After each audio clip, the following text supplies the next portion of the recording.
Hello everyone, welcome to Sarathi institute of law. देखिए, RJS 2025 pre का result आ चुका है। अब ये जो रिजल्ट है ना, इसके अंदर कुछ ऐसा अनएक्सपेक्टेड हुआ है जिसकी किसी को बिल्कुल भी दूर दूर तक उम्मीद नहीं थी, और उस रीजन की वजह से बहुत सारे ऐसे स्टूडेंट्स हैं जो बिल्कुल उम्मीद हार चुके हैं, जिनको ऐसा लग रहा है कि अब हम फ्यूचर में करेंगे क्या, हमारा क्या होगा, क्या हम एक फेलियर हैं। और ये सब कुछ हुआ है इस रिजल्ट की वजह से। तो ऐसा क्या हुआ है इस रिजल्ट के अंदर, चलिए सबसे पहले वो समझते हैं। तो ये देखिए, आप सबसे पहले मैं आपको ब्रीफ में बता देता हूं कि रिजल्ट आ जाए 19 अगस्त को, ठीक है, और जो एग्जाम है 27 जुलाई को हुआ था। उसके बाद इन कैंडिडेट्स की जो रोल नंबर है ये लकी हैं। ऑब्वियसली इन्होंने मेहनत भी बहुत की, लेकिन ये लकी भी है कि ये इस लिस्ट का पार्ट बन पाए।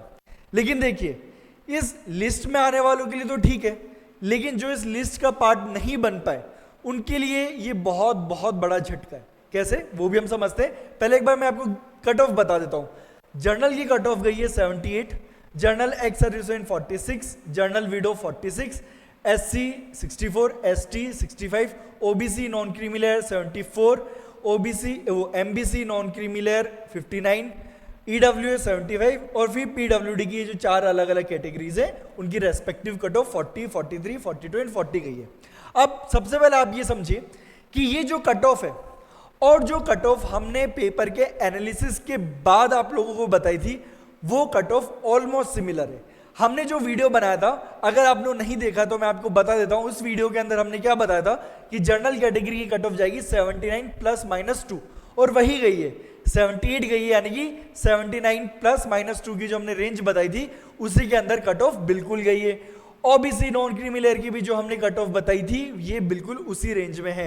यानी कि हमारा जो एनालिसिस था वो एकदम टू द पॉइंट था, एकदम एक्यूरेट था। हाँ, वो एनालिसिस लाने में हमें अदर इंस्टीट्यूट से थोड़ा ज्यादा टाइम लगा था, तब तक बाकी इंस्टीट्यूट अपना वीडियो अपलोड कर चुके थे। बट देखिए, अगर हम थोड़ा लेट वीडियो अपलोड करते हैं हमें वो चलेगा, हमें उससे कोई दिक्कत नहीं है, लेकिन हमारा वीडियो जो एनालिसिस है वो गलत नहीं होना चाहिए, हमारा फोकस उस पर रहता है। तो यहाँ पे जो हमने एनालिसिस किया था प्री के एग्जाम के बाद, वो हमारा एनालिसिस एकदम एक्यूरेट निकला। और उस एनालिसिस में हमने साफ बोला था कि हम जो ये कट ऑफ बता रहे हैं ये वो जो कंट्रोवर्शियल क्वेश्चंस हैं उनको कंसीडर करते हुए हम ये कट ऑफ बता रहे हैं। हमने ऐसा नहीं बोला था कि वो 100 में से कट ऑफ है, नहीं, कंट्रोवर्शियल क्वेश्चन को कंसीडर करते हुए हमने वो कट ऑफ बताई थी। यानी कि जो हमने सोचा था कि क्वेश्चंस डिलीट होंगे, हालांकि हमने 5 क्वेश्चंस की उम्मीद लगाई थी, लेकिन 2 क्वेश्चंस ज्यादा ही डिलीट हुए, बट कट ऑफ वही आई है जो हमने उम्मीद की थी 78। हमने सोचा था 79 + -2। तो ये है एनालिसिस। देखिए, ये फायदा मिलता है अगर आप पेपर को देखो, किसी भी भीड़ का हिस्सा नहीं बनना है, किसी रेस का हिस्सा नहीं बनना है, वीडियो अपलोड करना है, जल्दी करना है। जैसे पेपर हुआ within half an hour video आ जाते हैं। अब उसके अंदर कई क्वेश्चन गलत होते हैं, कुछ सही भी होते हैं, एनालिसिस बड़ा रैंडम होता है, तब तक उनको ये नहीं पता होता कि एक्चुअल में बच्चों का पेपर हुआ कैसे। उनको बस ये होता है कि जल्दी से जल्दी हम वीडियो निकालें ताकि हमारे व्यूज आए। और वो जो एनालिसिस होता है अगर वो गलत हुआ तो बहुत से ऐसे बच्चे हैं जिनकी उम्मीदें टूट जाती है, वो प्री का रिजल्ट आने से पहले टूट चुके होते हैं कि अब हमारा क्या होगा, और वो सब होता है उस एनालिसिस की वजह से। तो हमारा ये मुद्दा रहता है कि चाहे हम बाकी सबसे लेट वीडियो निकालें, हमें उससे कोई फर्क नहीं पड़ रहा, लेकिन अगर हमारा वीडियो स्टूडेंट के सामने जा रहा है तो स्टूडेंट उस वीडियो के ऊपर ट्रस्ट कर सके, भरोसा कर सके हमारे एनालिसिस पे। इसका मैं एक और एग्जाम्पल देता हूं। जब हमने प्री एग्जाम को लेके, प्री एग्जाम से पहले एनालिसिस किया था कि किस टाइप के क्वेश्चंस आ सकते हैं, आपके जो ऑप्शंस रहेंगे कंफ्यूजिंग ऑप्शंस रहेंगे, आपको किस तरीके से पेपर को पढ़ना है, तो वो सारी चीजें भी बिल्कुल एक्यूरेट निकली थी with respect to RJS 2025 pre examination. तो ये सारी चीजें तो हो गई है जो एग्जाम से पहले, एग्जाम के आसपास हुई। जो आज का हमारा मुद्दा है वो है ये रिजल्ट। अब ये रिजल्ट क्यों है हमारा मुद्दा, देखिए यहां पर क्या किया गया है, 7 क्वेश्चंस डिलीट किए गए। 7 क्वेश्चन डिलीट किए गए आउट ऑफ 100। अभी जो आउट ऑफ 100 डिलीट किए गए ना 7 क्वेश्चन, अब मुझे ये बताइए कि इन स्टूडेंट्स की क्या गलती है कि ये क्वेश्चन डिलीट किए गए, इसकी वजह से उनके मार्क्स ऊपर नीचे हो गए। बहुत से ऐसे क्वेश्चंस थे जिनमें कई स्टूडेंट्स ने अपना लॉजिक लगा के सही आंसर दे भी दिया था, बट क्योंकि उसमें मिसप्रिंट था, टाइपोग्राफिकल एरर था, ऑप्शन में कुछ ऊपर नीचे हो गया तो उन्होंने क्वेश्चन ही डिलीट कर दिए। तो गलती कर रही है अथॉरिटीज और भुगत रहे हैं स्टूडेंट्स। ये कहां का जस्टिस है? अगर आप इतना टाइम ले रहे हो और जो अथॉरिटी पेपर्स बना रही है वो with respect to our state Rajasthan, वो हाईएस्ट अथॉरिटी है, उसके ऊपर कोई नहीं है हमारे स्टेट के अंदर। तो अगर वो अथॉरिटीज एक सिंपल सा प्री का पेपर नहीं बना पा रहे हैं, तो फिर इसमें जो हमारे जुडिशियल एस्पिरेंट्स है वो क्यों सफर करें?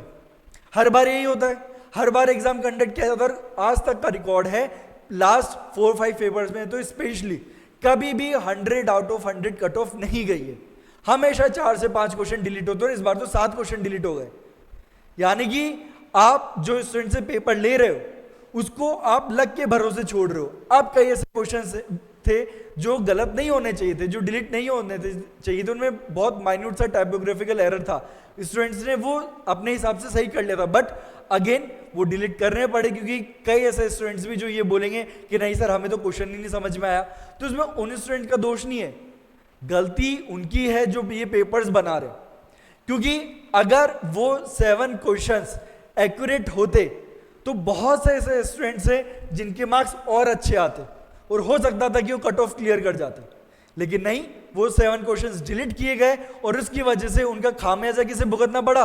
उन स्टूडेंट्स को जो सालों साल मेहनत करते हैं, अपना दिन रात एक करते हैं और उसके बाद पेपर देते हैं इस उम्मीद में कि शायद हम अपना फ्यूचर सिक्योर कर रहे हैं इस पेपर के थ्रू। लेकिन होता क्या है? अल्टीमेटली सारी चीज चली जाती है लक के ऊपर। आप कितनी भी मेहनत कर रहे हो, कुछ भी कर रहे हो, अल्टीमेटली निकल के आ रहा है कि क्वेश्चन डिलीट हो गए।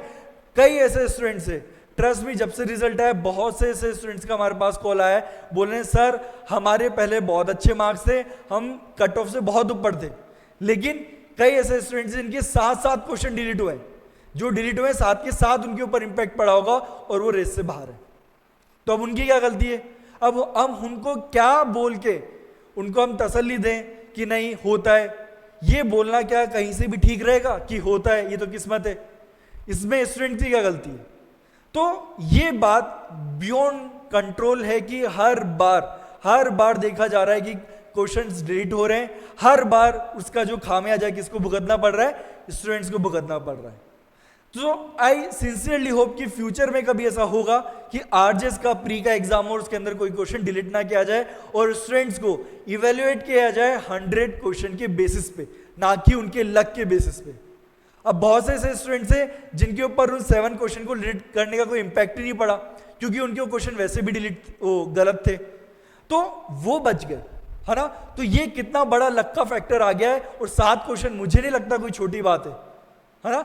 7 क्वेश्चन बहुत बड़ी बात होती है। एक क्वेश्चन 2 क्वेश्चन तो फिर भी मान लिया जाए, वैसे तो वो भी नहीं होना चाहिए, लेकिन 1 या 2 क्वेश्चन हम फिर भी मान लेते हैं, लेकिन 7 क्वेश्चन बिल्कुल भी एक्सेप्टेबल नहीं है ये, है ना? अब 93 में से कट ऑफ दी गई है। अब एक बार अपन वो भी देख लेते हैं जिन क्वेश्चंस को डिलीट किया गया है, क्या उनके अंदर ऐसा इशू है। 7 में से आपके 4 जो क्वेश्चन निकलने वाले हैं वो लैंग्वेज के हैं। पहला क्वेश्चन है the children are making noise. इसमें जब आंसर की आई थी तो ए नॉइस इसको कंसिडर किया जा रहा था, लेकिन अब इस क्वेश्चन को डिलीट कर दिया गया। Second question, they fill in the blank me medication to help me relax. अब इसमें यह था विल गिव और गिव, ये दोनों ऑप्शंस कई लोग थे जो एक्सपर्ट है सब्जेक्ट के, उन्होंने बोलता है कि यहां पे विल गिव भी आ सकता है और गिव भी आ सकता है, तो अगेन ये क्वेश्चन डिलीट करना पड़ा। यहां पे he spoke in such a listless manner that his speech fell flat on the audience. अब यहां पे फॉल फ्लैट आना चाहिए था, लेकिन यहां पे फॉल की जगह फिल कर दिया, क्वेश्चन डिलीट करना पड़ गया। निम्न में से किस विकल्प में उन उपसर्ग का प्रयोग नहीं हुआ है, यह क्वेश्चन डिलीट करना पड़ा। देन हम लॉ की बात करें, under Mohammedan law a marriage with a woman undergoing इद्दत इज। अब देखो मोमडन लॉ में एक सिंपल सी बात है जो किसी normal law student, judicial aspirant की भी बात नहीं कर रहा, किसी नॉर्मल लॉ स्टूडेंट को भी पता होगी कि मुस्लिम लॉ के अंदर अलग अलग सेक्ट्स के अलग अलग रूल्स हैं। बहुत कम ऐसी चीजें होती है जिसके अंदर सारे सेक्ट्स का एक कॉमन रूल निकल के आता है। तो जब आप यहाँ पे मोमडन लॉ पूछ रहे हो तो आपको स्पेसिफाई करना पड़ेगा कि आप शिया के हिसाब से पूछ रहे हो, सुन्नी के हिसाब से पूछो। ये दो तो हमारे मेन सेक्ट्स होते हैं, उसके अलावा इतनी सारे अलग अलग सेक्ट से, तो आप किस सेक्ट के हिसाब से क्वेश्चन पूछे आपको पूछना पड़ेगा ना। और ये बात तो आपको कोई भी जो नॉर्मल लॉ स्टूडेंट है वो बता सकता है। तो इतनी बड़ी गलती है क्वेश्चन बनाने में। उसके बाद Ramesh is an agent for the sale of goods having authority to sell on credit. Ramesh sells to Hakam Singh on credit without making proper and usual inquiries with regard to his solvency. Later on it reveals that Hakam Singh was solvent at the time of such sale. अब ये जो है सीधा सीधा एक illustration उठाया गया है कॉन्ट्रैक्ट एक्ट से। If I am not wrong, मुझे एकदम क्लिक नहीं हो रहा है, आई थिंक ये सेक्शन नंबर 212 है जिसका इलस्ट्रेशन है। सीधे सीधे इलस्ट्रेशन उठाना था, उसके अंदर भी गड़बड़ कर दी। अब यहां पे एज पर इलस्ट्रेशन यहां पे सॉल्वेंट नहीं इंसॉल्वेंट है ना। और ये मिस प्रिंट हुआ है सिर्फ इंग्लिश वाले में। हिंदी के अंदर ये क्वेश्चन एकदम करेक्ट था, लेकिन आपकी जो क्वेश्चन बुकलेट होती है उसके ऊपर क्लियरली लिखा होता है हिंदी और इंग्लिश दोनों में से अगर किसी में भी डिस्प्यूट पाया गया तो इंग्लिश को प्रीफर किया जाएगा। और क्योंकि इंग्लिश के अंदर ये क्वेश्चन गलत था तो बेचारे जो हिंदी वाले स्टूडेंट थे उनको भी इसका खामियाजा भुगतना पड़ा। उनकी क्या गलती थी? उनके अकॉर्डिंग तो जो उनके लिए क्वेश्चन लाया गया था वो तो एकदम एक्यूरेट था, फिर वो क्यों इस गलती का खामियाजा भुगते? उन्होंने तो क्वेश्चन सही किया ना।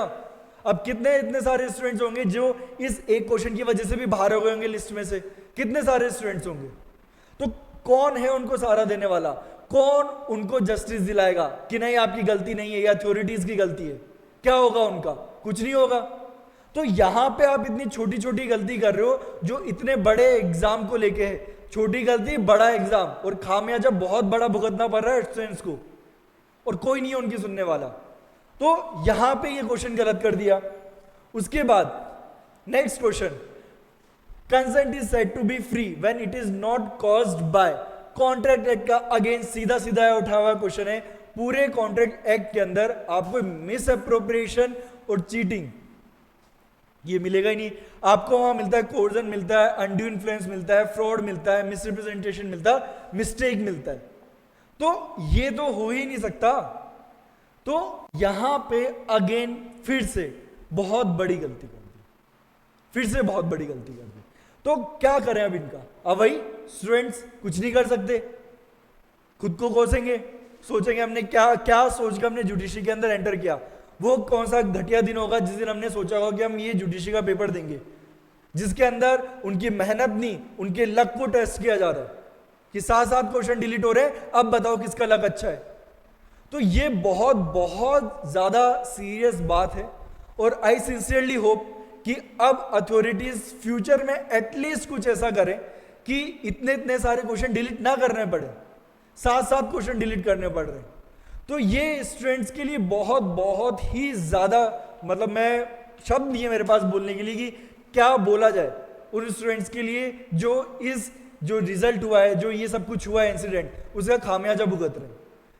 इस टाइम पे कोई भी ऐसे वर्ड नहीं है, कुछ भी ऐसी चीज नहीं है जो बोल के आप उन स्टूडेंट्स को तसल्ली दे पाओ कि ठीक है हो गया जो होना था। ये कोई वर्ड्स नहीं होंगे कि हम तसल्ली दे, कुछ नहीं है ऐसा। और उन्हें इस रिजल्ट के साथ झेलना पड़ेगा। अब या तो वो करेंगे नेक्स्ट वैकेंसी की तैयारी, अब उसमें भी इशू है। जो फ्रेशर्स है हमारे वो तो नेक्स्ट एग्जाम दे ही नहीं सकते हैं, क्योंकि ऑनरेबल सुप्रीम कोर्ट का जजमेंट आ चुका है कि 3 साल का एक्सपीरियंस मिनिमम चाहिए। अब ये स्टूडेंट्स कहाँ जाएंगे? आप करो दूसरे एग्जाम की तैयारी, उसमें भी फिर अपना लक आजमाते रहो। इतनी बार होता है, इतने पेपर आउट हो जाते हैं, उसमें लक आजमाओ।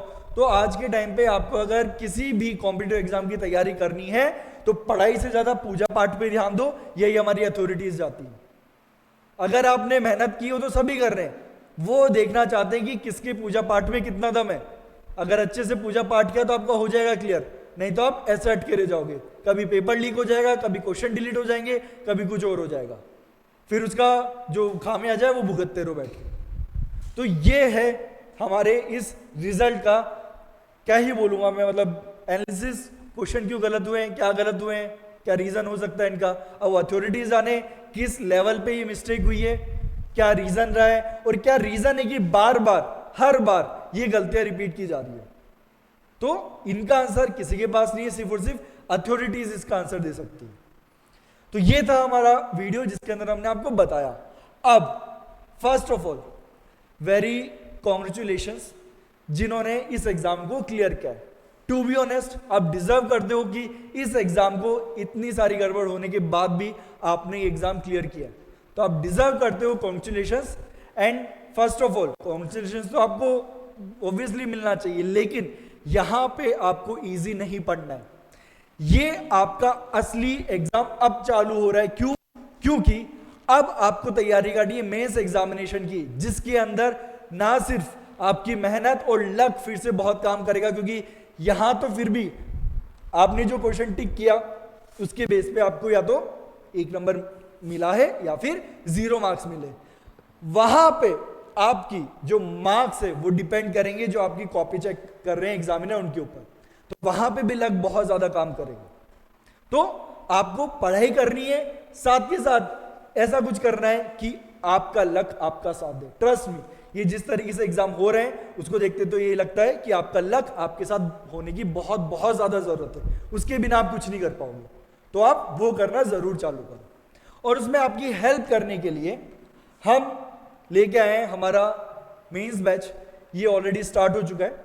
इसके अंदर हम आपको mains answer writing classes provide करवा रहे हैं, मेंस की टेस्ट सीरीज प्रोवाइड करवा रहे हैं, जजमेंट राइटिंग क्लासेस है, इंग्लिश ऐसे राइटिंग की क्लासेस है।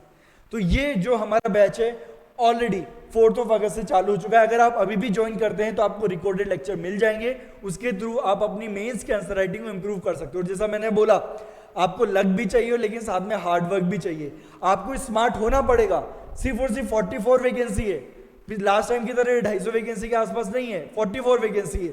तो आपको स्मार्ट काम करना पड़ेगा, बाकी कंपटीशन को बीट करना पड़ेगा, हार्ड वर्क से भी और अपने स्मार्टनेस से भी और अपने लक से भी। ये 3 फैक्टर चाहिए इस बार आपको एग्जाम क्लियर करने के लिए, और उसमें हम आपकी हेल्प कर सकते हैं आपके hard work and smart work को लेके। आप जब ये बैच ज्वाइन करोगे आपको पता चलेगा किस तरीके से मेंस की आंसर राइटिंग की जाती है, कैसे आपको करना है। और जब आप हमारे मॉक टेस्ट दोगे तो जो हमारी टेस्ट सीरीज की यूनिक बात है जो मैं आपको बताता हूं, वो यूनिक बात ये है कि आपको विद इन 2 to 3 डेज में चेक होकर मिलेगी आपकी आंसर शीट। ये हम गारंटी से बोलते हैं हर स्टूडेंट को।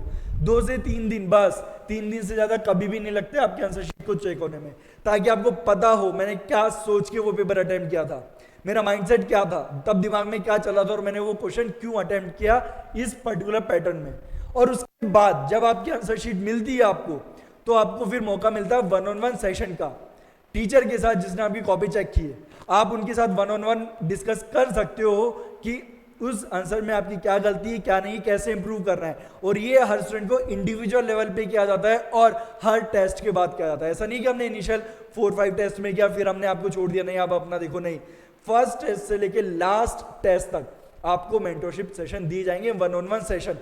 तो तब जाकर आप एक्चुअल में अपनी मेंस की आंसर राइटिंग इंप्रूव कर पाओगे। अब बहुत से ऐसे स्टूडेंट्स होंगे जिनको लग रहा होगा सर अगर हम ये सारे पेपर अटेम्प्ट नहीं कर पाए तो, क्योंकि देखिए जो हमारी कंप्लीट टेस्ट सीरीज है उसमें 74 पेपर्स है। तो अब स्टूडेंट बोलेंगे सर हो सकता है हमें इतना टाइम ना मिले, तो फिर देखिए हम डिफरेंट स्कीम्स लेके आ रहे हैं स्टूडेंट्स के लिए, ताकि स्टूडेंट्स को फाइनेंशियल लॉस ना हो। पता चले स्टूडेंट्स जो है 16 जो हमारी फीस है 16,000 रुपीज वो पे करे और उसके बाद वो पूरे पेपर भी अटेम्प्ट ना कर पाए। तो हम डिफरेंट स्कीम्स लेके आ रहे हैं जिसके अंदर हम नंबर ऑफ पेपर्स कम करेंगे, डिफरेंट कॉम्बिनेशन लेके आएंगे, ताकि आपको फाइनेंशियली लॉस ना हो लेकिन साथ में आप बेहतरीन तरीके से प्रिपरेशन कर पाओ। तो ये सारी जो जानकारी है हमारी टेस्ट सीरीज की डिफरेंट स्कीम्स की, ये जानकारी आपको हमारे Telegram channel, WhatsApp channel and Instagram channel पे जरूर मिल जाएगी। इन सभी चैनल का जो लिंक है हमारे डिस्क्रिप्शन बॉक्स में दिया हुआ है। आज ही आप हमारे चैनल ज्वाइन कीजिए। यहाँ पे हम लेटेस्ट अपडेट देते हैं with respect to judgments, with respect to new vacancies in legal field, और भी जितने भी लीगल अपडेट है वो सारे आपको इन चैनल्स पे देखने को मिलते हैं। तो आप वो चैनल जरूर ज्वाइन कीजिए। और वो स्टूडेंट्स जो इस प्री एग्जाम को क्लियर नहीं कर पाए फॉर एनी रीजन, मैं यहाँ पे आपकी गलती बिल्कुल भी नहीं मान रहा हूं, मैं ये बोल रहा हूं फॉर एनी रीजन, अगर वो ये एग्जाम क्लियर नहीं कर पाए तो आपको बिल्कुल भी निराश हताश होने की जरूरत नहीं है, क्योंकि ये सिर्फ एक वैकेंसी है। ऐसी बहुत सारी वैकेंसीज है जो आपके लिए अवेलेबल है। तो अब आपको फोकस करना है उन वैकेंसीज के ऊपर, कैसे आप उन वैकेंसीज को क्लियर कर सकते हो और कैसे आप अपना फ्यूचर सिक्योर कर सकते हो। आपको फोकस करना है उन चीजों पे, और उसमें भी आपकी हेल्प करने के लिए हम एक जल्द ही वीडियो लेके आने वाले हैं उन सभी स्टूडेंट्स के लिए जो ये एग्जाम क्लियर नहीं कर पाए, कि उनका फ्यूचर रोड मैप क्या होना चाहिए, क्या वो ऐसा करें ताकि वो अपना फ्यूचर सिक्योर कर पाए, वो कौन सी वैकेंसीज है जिनके लिए उन्हें प्रिपरेशन करनी चाहिए, और जहाँ वो एग्जाम क्रैक करके अपना फ्यूचर, अपनी मेहनत को जस्टिफाई कर सके। So that's all for today and once again very very congratulations जिन्होंने इस एग्जाम को क्लियर किया है, और जो बच्चे ये एग्जाम क्लियर नहीं कर पाए बिल्कुल भी निराश नहीं होना है, बिल्कुल भी हताश नहीं होना है। आगे हमें और मौके मिलेंगे, और मौके मिलेंगे, यहाँ हमारा आखिरी मौका नहीं था। बहुत से स्टूडेंट्स ऐसे होते हैं जो रिजल्ट देके डिप्रेशन में चले जाते हैं, उनको एंग्जाइटी होने लग जाती है, वो सोचते हैं कि हम तो, हमारा फ्यूचर बिल्कुल बर्बाद हो गया। नहीं, ये सिर्फ एक वैकेंसी है, इसके अलावा और भी आपके लिए एग्जाम है जो आप क्रैक कर सकते हो और जरूर करोगे। लक ने अगर आपका एक बार साथ नहीं दिया तो कितनी बार नहीं देगा, एक बार तो उसे देना ही पड़ेगा। तो आपको मेहनत करते रहनी है, मेहनत कभी नहीं छोड़नी। Okay, so that's all for today. अब मिलते हैं हमारे नेक्स्ट वीडियो में, जिसके अंदर हम जो स्टूडेंट सेलेक्टेड है उनके लिए भी एक रोड मैप बनाएंगे, और एक सेपरेट वीडियो के अंदर जिन लोगों का प्री में सिलेक्शन नहीं हुआ है उनको क्या करना है वो भी रोड मैप आपके लिए लेके आएंगे। तब तक के लिए goodbye and all the very best for your mains preparation.